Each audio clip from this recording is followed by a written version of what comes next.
છોટાઉદેપુરમાં ખાતરની ભારે અછત અને મર્યાદિત વિતરણના કારણે ખેડૂતોને ભારે હાલાકી ભોગવવી પડી રહી છે।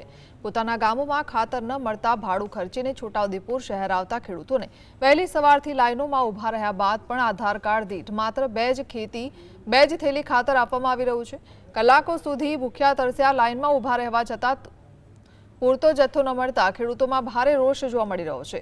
ખેડૂતોએ ગામડાના સ્તરે જ પૂરતું ખાતર ઉપલબ્ધ કરાવવા માંગ કરી છે।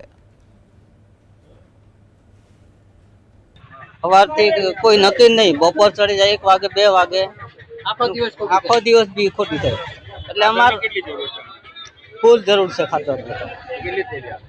2 થેલી આપે 1 થેલી આપે એવું સરકારને અમારે એટલી જ માંગ છે કે ખાતર અમને પૂરું નથી પડતું, ખાતરની ખાસ જરૂર છે। ખાતરની બહુ અછત છે એટલે સરકારની અમારી એવી માંગ છે કે 5 થેલી લગીને એક આધાર કાર્ડ પર મળે એવી અમારી માંગ છે। બીજું તો અમને ખેડૂતો બહુ ત્રાહિમામ થઈ રહ્યા છે, તો સરકાર વિકાસના નામે કેટલું બધું બધા મેળાને એમ તેમ બધું ઉજવે છે, તો પછી આ લોકોની લાઈનો તમે જુઓ એક વખત, ખેડૂતો 1 થેલી લીધે આખો દિવસ ખોટી કરે છે।